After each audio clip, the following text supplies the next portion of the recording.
How's it hanging, gamers?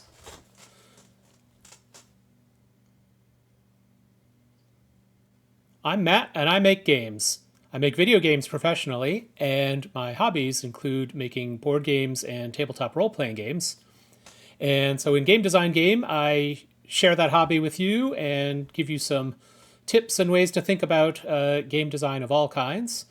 And in this episode of Game Design Game, I'm continuing a series of playing through Tomb Raider games. I'm in Tomb Raider Legend, Chapter 2.5. Chapter 2 was a very long playthrough. And so this is the second half of that chapter. I don't yet know what I'm going to be talking about. But in episode 11, part 1 of Chapter 2, I talked about ground movement issues and IK for, that's inverse kinematics for making the character's legs resolve to uneven ground in video games. So let's continue with Tomb Raider Legend. Game Design Game.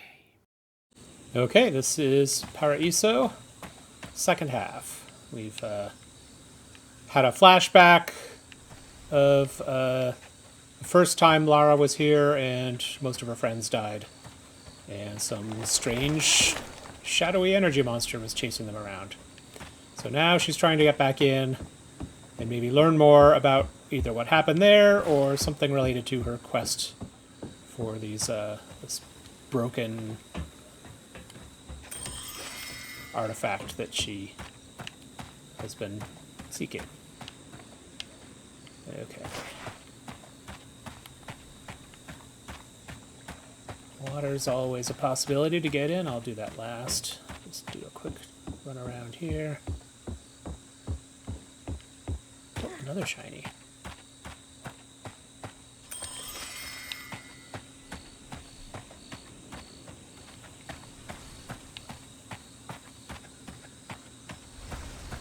Okay, not too much here. I'm guessing I have to jump in the water.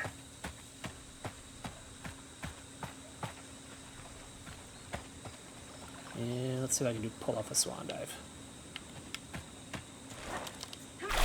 Swan dive! Swim down and...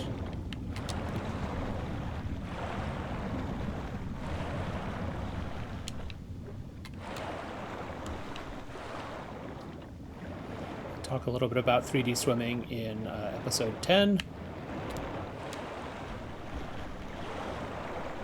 We'll talk about it more when we get to Tomb Raider Underworld. Okay, getting some breath here. I don't see anything to do. Go down for some more looks around.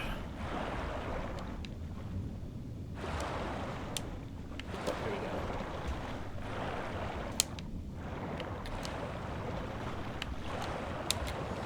Another breath up here.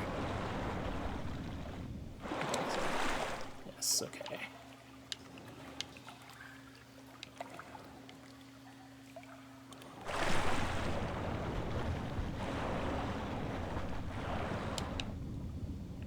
Oh, a ladder, so I'll be heading back out later when this is dry. So this will be probably one of the environments where we visit it once when it's flooded and once when it's not flooded, which was a fun development challenge. Don't see anywhere to climb out. That's all right there. Oh, this is fine.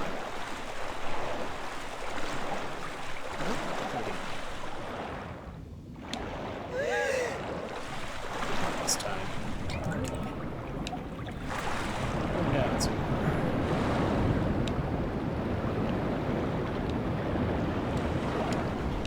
Shiny blue thing. Can I do anything with this now? Oh, I can.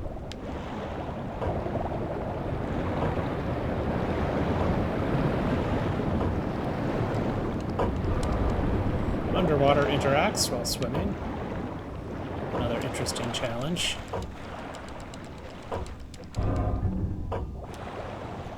Heading up for more air. So whatever I did was not enough. Pulled 3 things out. Is there a 4th one somewhere?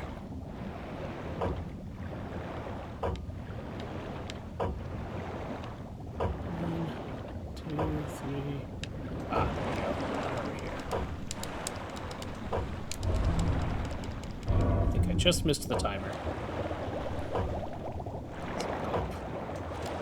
More air.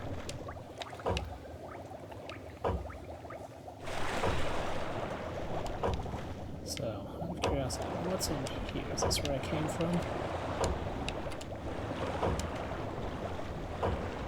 Whatever it is, I can't go out that way. So let's get another breath of air. I'm going to let the timer run out. Try and do all 4 at the same time.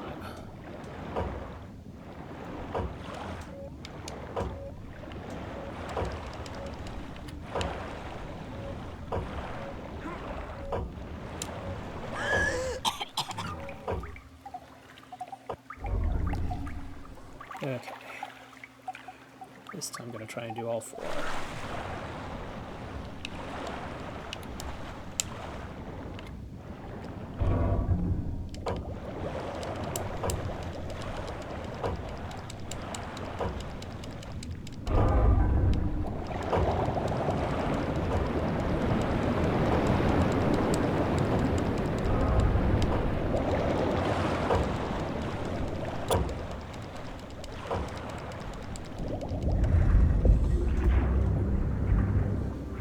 I think it's going to drain.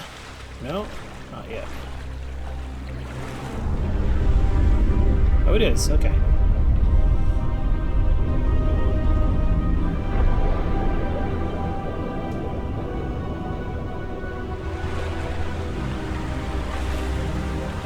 So, filling and draining a space of water, assuming you've got the water and swimming in your game.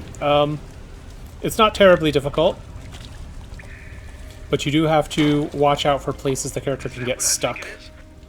It's called an anachronism. It was Amanda's. High-tops don't fall off your feet that easy. It's been unlaced. I never imagined she could have survived. There was a lot of water. She still might not have.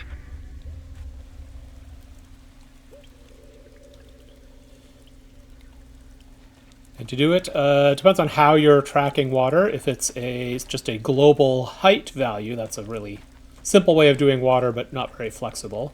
You could just change that height value and say all of the water is below this point. But that'll get you into trouble if you try and do levels with water in more than one place, because you go to a different room and you realize you might need the water level set a little differently. So the other way to do it is with volumes. They're like essentially invisible boxes you set up in your room, and you can move the whole box up and down to change the height of the water. And the thing you have to watch out for is to make sure the character can't get stuck when the water is draining or filling in a place that maybe they can get into while swimming but not get out of while standing, or vice versa. So it's a good idea to keep the room fairly simple if you're doing a live drain or fill gameplay. Okay, it's very dark in here. Let's turn on the light. Hole in the wall. That was the water drain. This looks like something, but I can't tell. No, just shiny rock. Okay.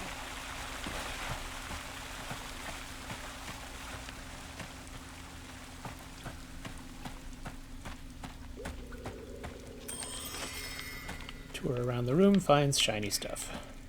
There you go.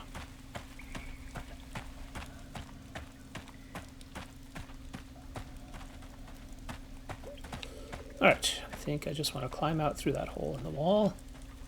Where was that? There we go, hole in the wall.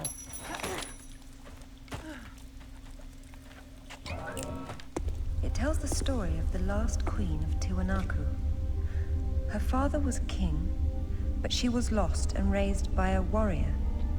She became queen after a shaman named Tunupa discovered her royal heritage. Tunupa is another name for Viracocha, their god of creation. The shaman brought her to Lake Titicaca, where she borrowed his staff, an object of great power. According to myth, Viracocha originally lived in the lake. The god of indoor plumbing. She led her people into an era of peace. After many years of wise and just rule, there was some sort of power struggle. She died shortly thereafter, and she was carried off in a boat to Paradise. Remind you of something? The King Arthur myth, yes. The similarities are striking. King Arthur? A little help here? It's the same story. A youth, unaware of his royal blood, rises from obscurity to become a wise king with the help of a friendly wizard and his magical staff or sword. And afterwards, he's transported to Paradise. Many cultures share similar legends. The Great Flood, for example. Everyone's got that one too. Okay, this looks like a slope. I don't think I can go all the way up. Oh, this is a good place to talk about the difficulty of slope slides. So going down a slope slide, it's got some challenges I'll get into more later. But when your slope slide touches the ground like this, you have to worry about what happens when the player tries to run up. And Tomb Raider Legend looks like it's got a okay solution. It's not great, but what you can see is that she's allowed to run up just a little bit with her full speed momentum, but then at some point it forces her to turn back around. So what's happening, the reason she's behaving strangely here is I'm holding my movement direction to try and go uphill, even when she turns around and goes downhill. So the minute she gets her feet on the ground, she turns back around and tries back up the hill again. So this can be really ugly if you don't take it into account. If you don't allow a little bit of that uphill movement and momentum, the character can end up right on the seam between ground and slope and do toggling stuff. I'm going to try and... stuff like this would happen kind of accidentally if you are not careful with how to handle the bottom of a slope slide. So this solution, when it works, is actually really nice. Okay, I can tell that she's trying to go uphill, and I can tell that she's really not allowed to, because it turns her around completely, slides her back down, and as long as I don't get persistent about it, it looks pretty good. It's only when I try and fiddle around at strange angles that she gets a little confused. Okay, so that's just telling me I can't go up that way, but I'll probably come down here later. I saw another corridor over here. Or no, is this one of them's back? This is backtracking. Okay, so here's where I came in. Here's where I can't go, and then over here somewhere I thought was the one I want to go. Oh. So am I trying to get up there in some other way? Climbing, jumping. Okay, what's this? Okay, maybe. Do I have to do a run up and jump back? Try that one more time. That didn't work. Sure looks like that's what's intended. Can I climb up here? Oh, there we go. Okay. The downsides with ruins is everything looks climbable, and some things that are climbable, it's hard to tell. Okay. Just looking to make sure I didn't miss anything interesting. Alright, so now... Can I jump that whole distance? I don't think so. Oh, there we go. Grapple swing. That's definitely a grabbable ledge and another one of these slopes.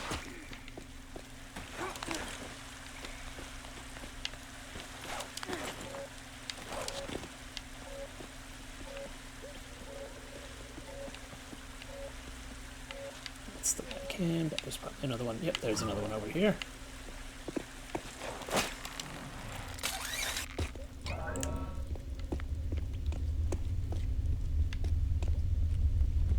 Rumbling. Shook the screen. This means something's gonna happen, probably a trap. It's not obvious where the trap is, so I'll just go a little further forward.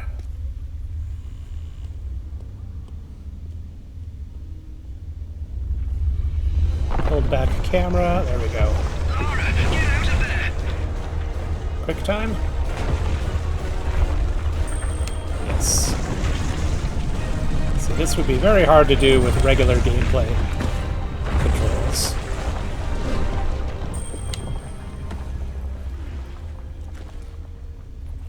inputs used feel arbitrary, but Phew. Nice talked a little bit about Why, thank you. QuickTime events in episode This place 10. is amazing. Might be a good place to use the rad mode of your binoculars. You could be right.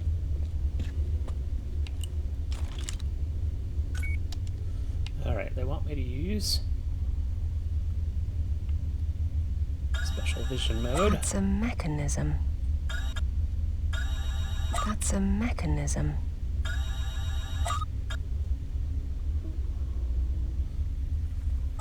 Everything's a mechanism.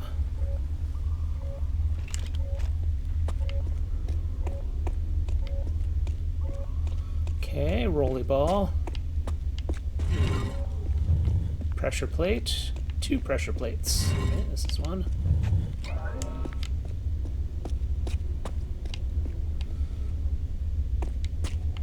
Oh. Okay.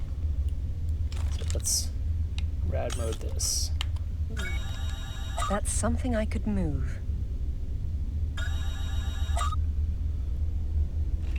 Yeah, so that's got the shiny grapple bling on it, so let's throw a grapple at it.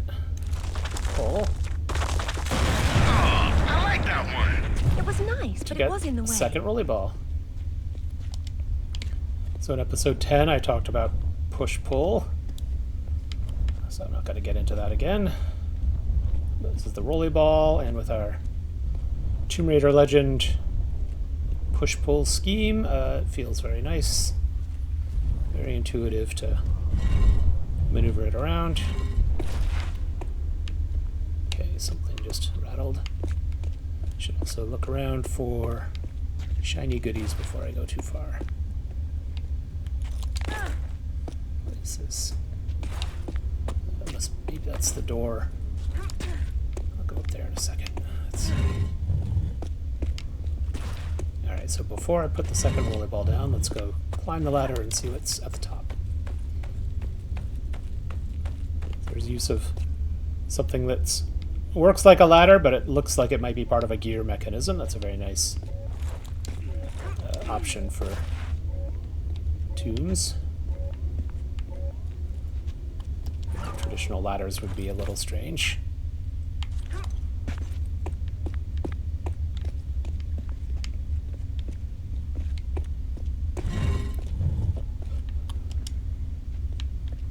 Oh, there's 3 pressure plates.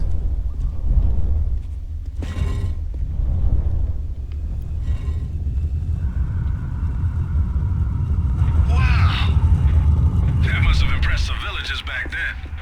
I know it impresses me. Okay. What does this one do? Nothing obvious yet. I see more lights and ladders up there, so can I get up there?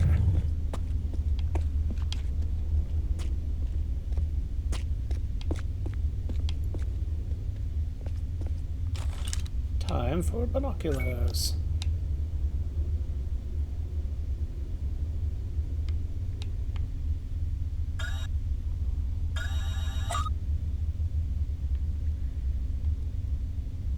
Oh, another rolly ball and a ladder up there. Yep. Okay, so gotta figure out how to get some more elevation.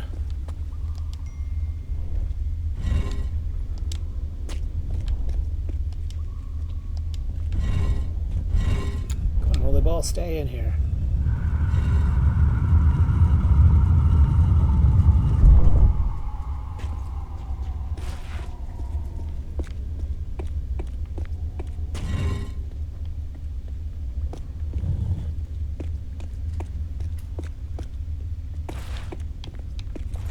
All right, let's get some height and see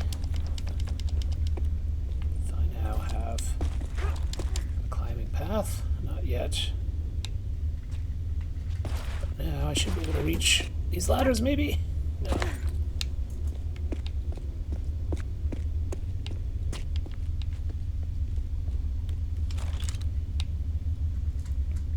So that could be a path, but I don't see where it connects. I'm trying to get there. Can I get up to that ledge?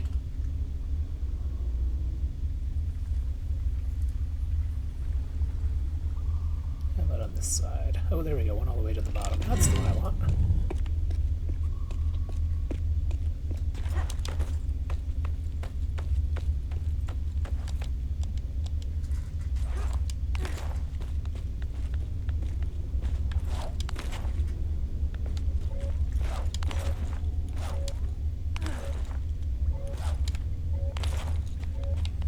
Okay, there's a rolly ball up there, but I can't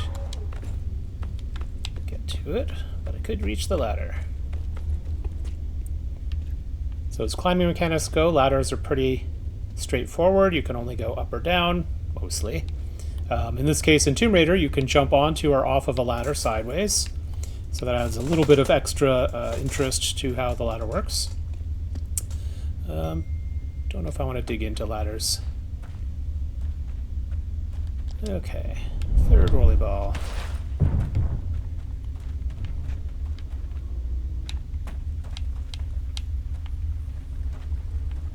Shiny pool of light. Not sure what to do with that. Okay, back to the ladders and down. Ow. She didn't grab. So everywhere else she's been grabbing when I walk her off like that. This one did not work as well. How far back am I reset? Answer is back to the beginning. Yes, story instruments. To death.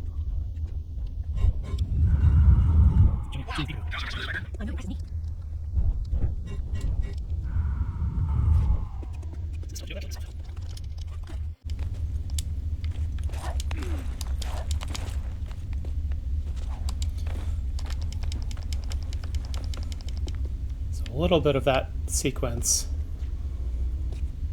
is hinting at one of our primary goals for this game, which was what we call fluid traversal. So Lara being able to move between different primitives and mechanics fairly easily and quickly. All right, so a drawing board about fluid traversal. When I'm talking about fluid traversal, there's a couple key factors, but the first one I'm going to talk about is input timing. So in order to make your movement in your game feel really fluid, what that really boils down to is responding to inputs promptly and consistently, and then chaining moves together with as little transition time as you can reasonably manage. So talking about input timing. So it's a little cryptic, but this is sort of a side-eye view of a button on a controller or keyboard. So on the left and right, the button is up or out, and in the middle, it's press. So let's start on the left. This is the sort of the off button, the not held button. When your controller is down, you're not touching anything. All the buttons are off or not held. That's their default state. Then when you start to push a button, you press it. That's the action of going from off to down as you press a finger against it. And that moment of the very first time that the hardware registers the press can be very important to fluid traversal. So you want to make a distinction between a press and a hold. So press is that very first moment that it's detected, and hold is every frame after that you haven't yet let go. So for moves like jump, where you want to respond to the timing, a press to trigger jump feels much better than just jumping on hold. So for example, if you had a jump on hold system, you could hold down that jump button, never let go, and the character would jump up and down over and over again. So that can be pretty responsive in that you can jump as soon as the animation allows you to, but it doesn't feel great in terms of player engagement. The player doesn't feel like they're actually really contributing to that jump in any way. So by responding to that button press, the player can control the timing and feel that they're the ones doing it. But for other actions, sometimes a hold is okay. Like a sneak or a sprint could be responding to a hold, and that would be for continuous action. So sneaking is a good one. A lot of games do this. You hold a button to crouch or sneak, and it's not instantaneous. And while some games will use a toggle for that, the hold works fine because there's no sense of like, I have to keep pressing a sneak button over and over again. You're not sneaking periodically, you're sneaking continuously. So a hold is good for continuous action, and a press is good for timed action or moments of action. For some games, jump might use a press and a hold. So a press to initiate a new jump, but you might track how long the button is held to maybe have a difference between sort of a shallow or short jump and a higher or a longer jump. By holding the button, you're sort of indicating, I want this jump to keep going as long as it lets me. And a quick press and release means I want this jump, to move on to the next thing sooner. And of course, the final step of the button cycle is the release, that very first moment where you're done holding, you let go, and you release the button. And so if the player presses the button multiple times, it goes through all 4 of these states over and over again.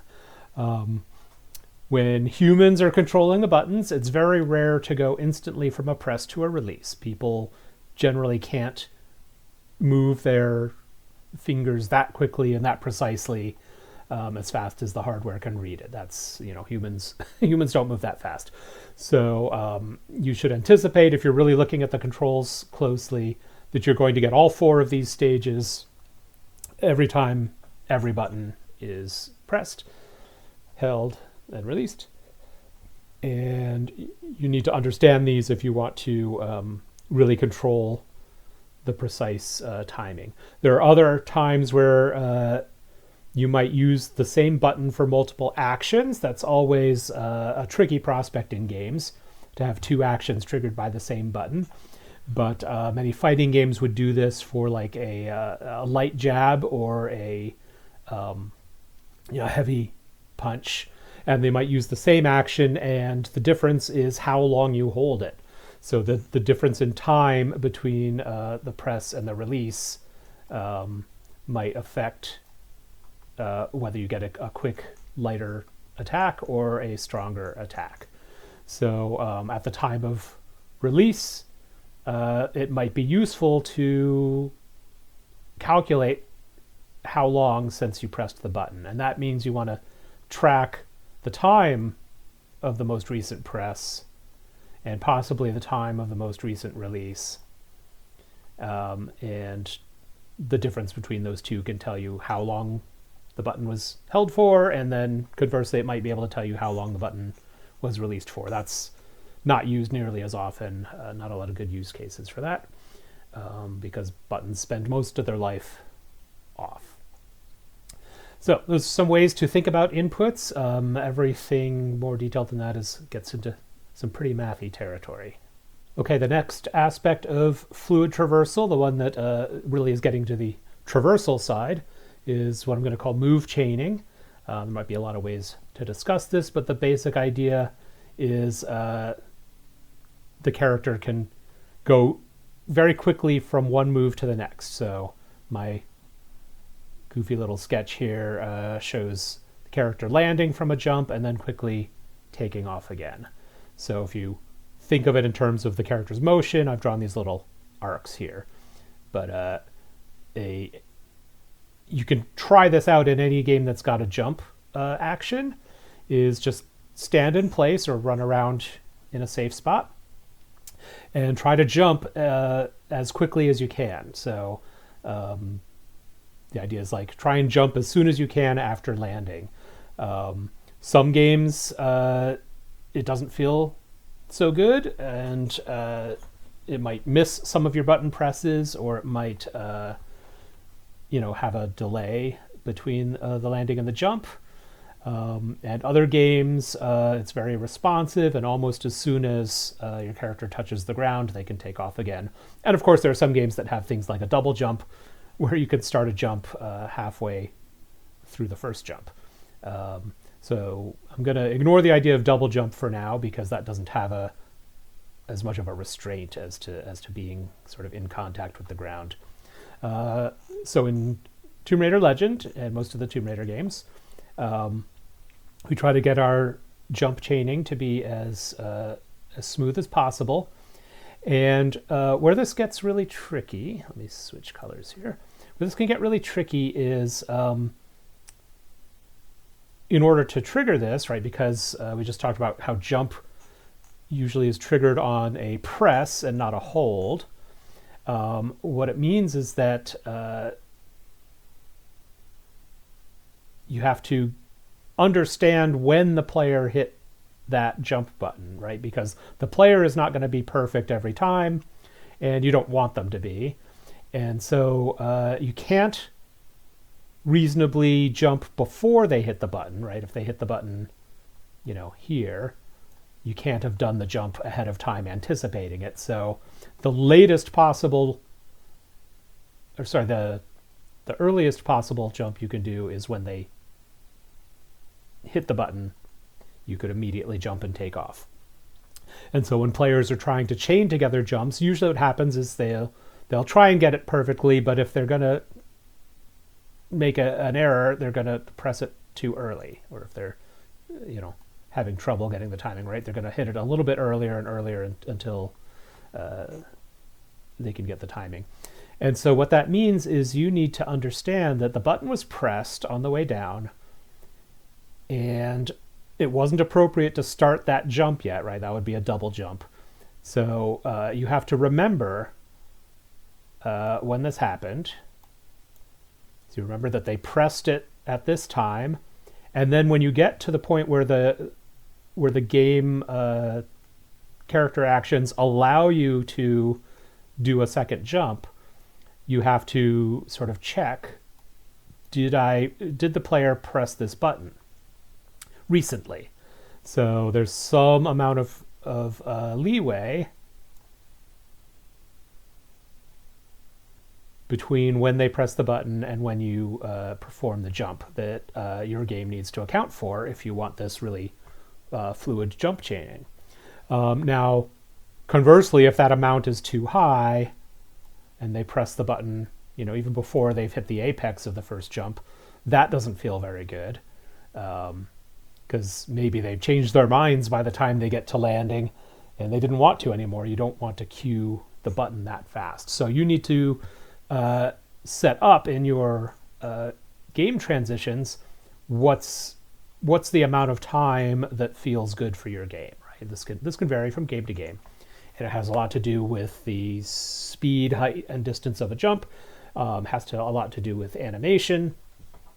So there's many factors that could go into it, but ultimately it just boils down to you have some maximum amount of time that you will allow. I don't know, I'm going to call it TQ here, but my drawing is terrible.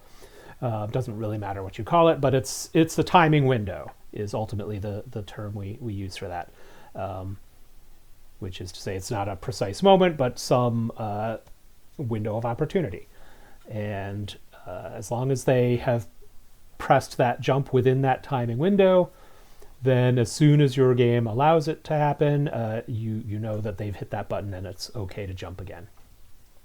And there's two ways to think about this, and this has a lot to do with how you track your inputs, how your game engine gets them. So one way is to cue the button press, that is to say to sort of put it into a little holding area that says, hey, this button's been pressed. And then you have to clear that out if you end up not using it, or even if you do use it, you've got to clear out, hey, okay, I've used this queued up button now. Or the one I tend to prefer is you record along with your input's state, right? The state can be released or held, or possibly, just pressed, just released. But you record along with it the time of the last press and the time of the last release. And you store that off somewhere so that when that moment of action comes, of like, oh, hey, I could jump now if I want to, you can look and say, hey, when did that last jump input happen? And how long ago was that? And is it within my timing window? If so, let's treat it as if they just pressed it now. So that's the introduction to how to think about move chaining and input timing in the same context. There's another big factor that goes along with it, and that is the animation. So realistic looking games, when you're jumping in the real world, you tend to have to compress first, right? You've got to bend your knees and get yourself ready to spring up into the air. And that in a video game can be a little bit unresponsive, right? You can't predict when the button's going to be pressed very well, but as soon as that button's pressed, the longer it takes to do that sort of compressing animations, bending your knees and then pushing back up before taking off into the air, even though it's realistic to how humans jump, it doesn't feel as good. It feels unresponsive, like there's a little delay. And so it's a tricky business because in games like Tomb Raider, we want the character to look realistic, but we also want it to play responsively. So I'm not going to dig too deep into this. It's an issue that animators need to think about in particular. And there are some games out there that don't worry about the compression animation at all. The character just kind of launches into the air instantly. And it can look fine, especially if the game is a little more stylized or cartoonish. And even when it looks realistic, like Tomb Raider, there are ways that the animators can kind of trick that to make it kind of look like they're doing compression. I believe what we did in Tomb Raider Legend was we just had a very quick compression, like almost instantaneous little compression, so that the time between pressing the button and jumping was just a few frames of the game. By frame, I just mean the time it takes to process and show it on your screen is called one frame, like a frame of a movie. So that's something that mostly animators need to worry about, though a gameplay engineer might need to sort of understand the animation, what's going on in it, and designate moments where they can take a little more time or a little less time. So like the landing from this first jump, if the player doesn't press to do a second jump, maybe the landing can have a little bit of extra recovery time at the end. But if they do hit the button to get another jump, they skip that ending recovery of the landing and go straight into the next jump. So this is just representing some other ways to chain, going from regular ground jumps up maybe onto one of those vertical poles, and very quickly then to maybe grab a ledge and climb onto the ledge. So chaining moves doesn't just mean jumping, but for games that have things like ledges and poles and ladders, really to get a good fluid traversal system, every mechanic needs to have a fluid way in and a fluid way out. Usually it's the out is what you look at for purposes of a single mechanic like this vertical pole. So the transition from a jump to grabbing the pole, obviously you still want that to be smooth, but it's not a chain by itself. The chain happens because the player moves the stick input and or a button press to do the next thing. So in my weird little stick figure sketches. So Lara's done a couple of jumps to a vertical pole, and very quickly swivels enough around it and jumps up to the next ledge. And while on the ledge, keeps pressing that button to pull up onto, and if holding the stick in the right direction, then also runs. And so every one of these transitions, the grab the pole, the swivel around, the jump off the pole, the grab the ledge, the pull up onto the ledge, and the run, all of those need to be changed together in a way that is very responsive, doesn't feel like you're going to a full stop and then starting the next move. And like I said, sometimes that feels differently than if you're not chaining to a new move, where you do want a little bit of a more realistic ending to an idle. But as long as you're chaining and pressing the button quickly and moving the sticks quickly, you want all of these moves to feel very smooth and natural and to respond quickly to the button. And similarly, all of them need some semblance of when did the player actually press that next input to signal the next move. And you sort of need to be able to chain this. So if you're aiming to make a fluid traversal system, these are the sort of issues that you're going to need to think about. I hope that gives you some insight into how to make these sorts of movement systems like the ones in Tomb Raider Legend. Now, back to our game.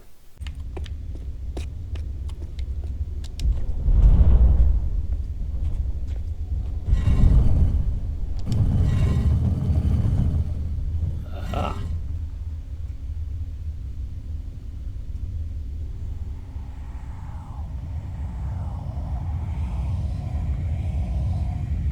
And that opens up the path. The Queen's shaman. A dais with a sword set into it, or in this case, Viracocha's staff. This is it. Do you believe it's the same one we saw in Tiwanaku? There's more than just one dais, but possibly. So the shaman would be Merlin, and the staff would be whatever the hell King Arthur's sword was called. It's called coincidence. Funny name for a sword. Okay, so they're hinting at something in this game that's fun to think about, which is the myth of sorcerers Look with at her. She's beautiful. fancy weapons We were across so the world. close before. So close. Wonderful, Lara. Do you notice anything familiar about her sword? That's what Rutland was holding. Except this is just a ceremonial copy. And what do we have here? The tip has broken off. My God. I had no idea it looked like this. I've seen this before, at Waseda University in Japan. But I didn't know it had anything to do with these artifacts. Hell, I'll get a hold of him right now. It's not there anymore. It was stolen by Shogo Takamoto. Takamoto? Yakuza is nothing to mess with, Lara. I don't care, Zip. I want that piece. Arrange a meeting. Okay, but... Hang on. I got Anaya calling on her cell. I'm patching her through. Lara, can you hear me? Those bastards from town are here, and they're coming down after you. Well, this is a tomb. I'll make them feel at home.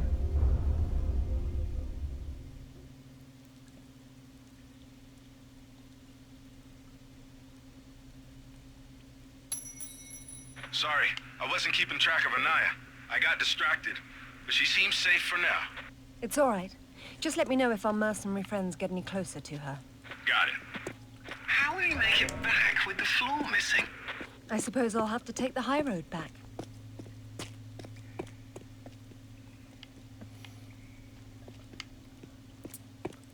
So yeah, they've been talking about how the story of Viracocha and her staff is similar to the story of King Arthur and his sword. And that's one of the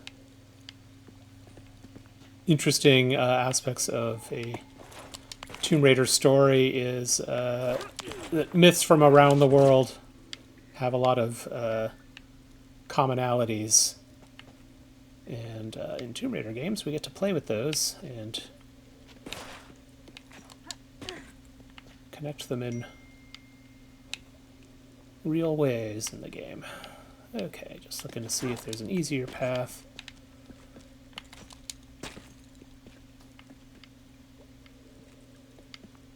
This looks like the intended path, okay.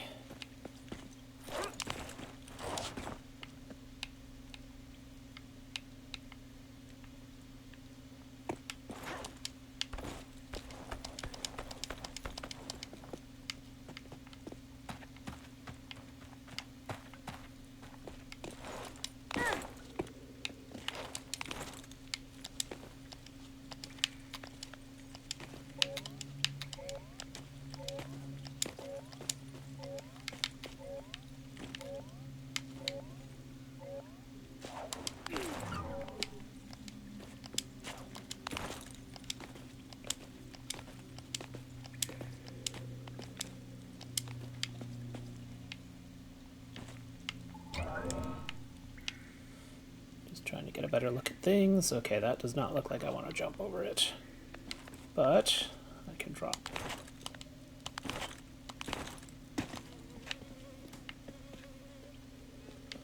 Swingy rope.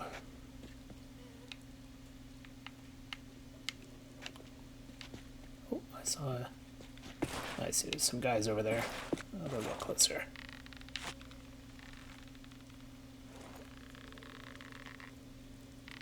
I don't see anything. You? Did you fall down there? Maybe we got lucky. I haven't had any luck today. Spotted her!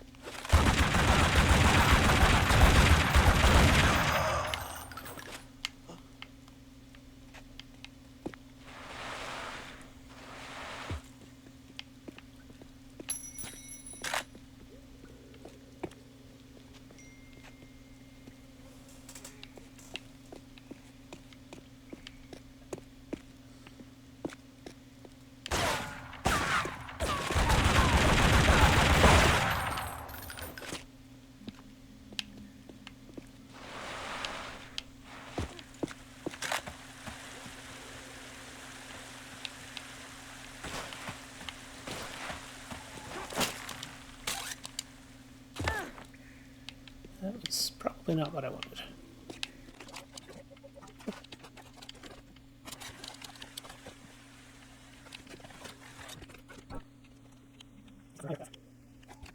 Not today. I'm getting nothing from either of them. Maybe the radios are off. Found her! Take the shot! This! Cover it! Make her turn!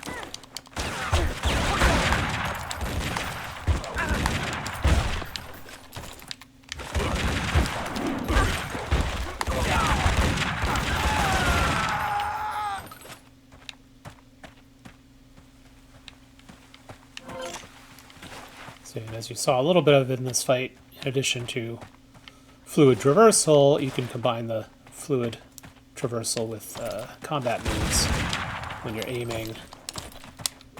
And there's a guy in front of you. The dodge roll will actually do sort of a sliding kick, which is pretty cool.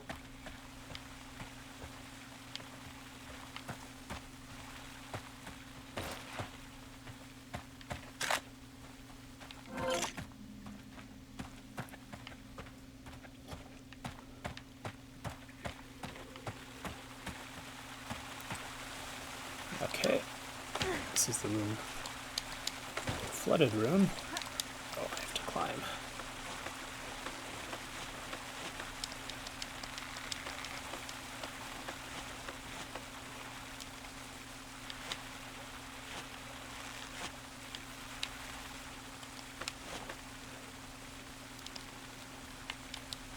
Okay, this is as high as it goes.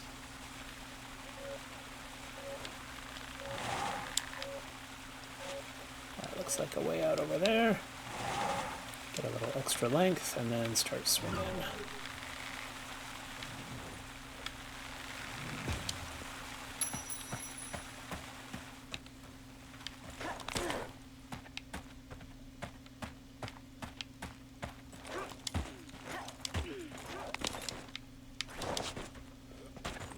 little dark for me here.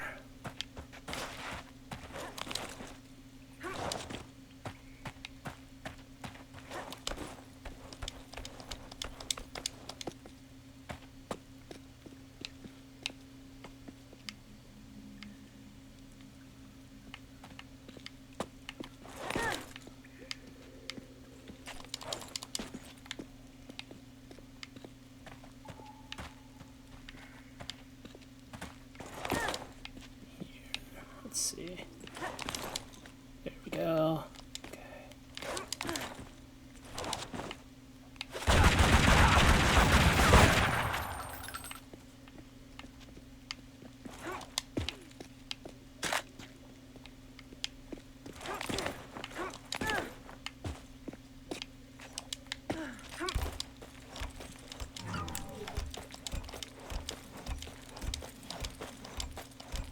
Fast climb. I've seen a panther, I think. It's hard to tell. Jaguar. They don't have.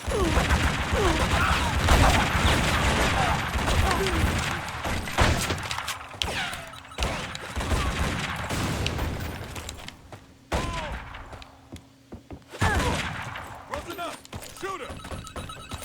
Turn Target in range!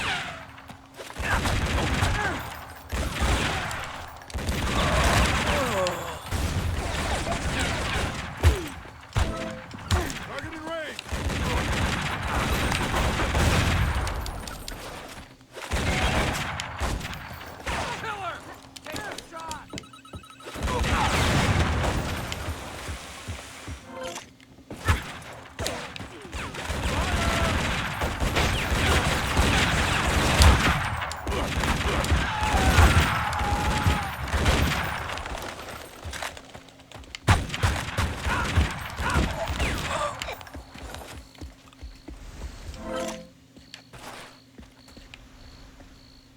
I hear somebody. There he is. Have you still got an eye on the other line? Yeah. Tell her to get under the jeep. Someone's coming.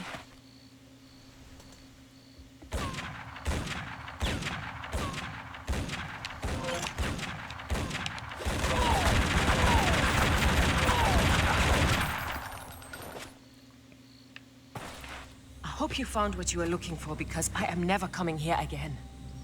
I was right. This is all she left behind. She got out and didn't tell us?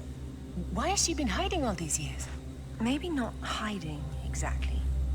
Just not keeping in touch with old friends. Perhaps she found or learned something down there that she wanted to keep to herself. Zip, did you speak to Takamoto? Eventually. He didn't want to see you, so I reminded him how much you hate the word no. I'm a horrible conversationalist. I trust he wants to get together on neutral ground. You'll love this.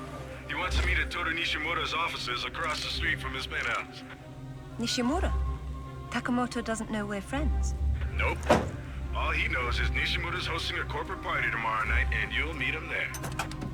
Better and better. All right then, I'm heading there straight away. I'll need to find something to wear, though. Okay, it's been a while since I added new rules to the game design game, but with this focus on video games and Tomb Raider, I thought it'd be fun to add a rule that works well with the Tomb Raider game.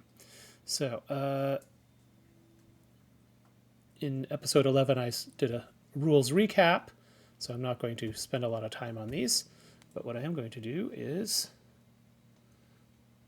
new slide, duplicate, and I'm going to make rule 5. First, let's... Okay, and rule 5 is going to be out of ammo, and it's going to estimate how many shots I fired during the episode. Score points equal to that estimate unless too high. So it works like many of our other estimation rules. So you get to watch the episode, take a guess as to how many shots I fired, but you can't just guess 1,000,000 and be way too high. That scores 0. Let's see. All right, that matches pretty well with how I've worded some of the others. And then let's see. Don't know if I have a good bonus rule for this episode, so oh, what a mess. Okay, we'll come back and do a bonus maybe in the next episode. So, out of ammo, estimate how many shots I fired. Let's add it to the summary.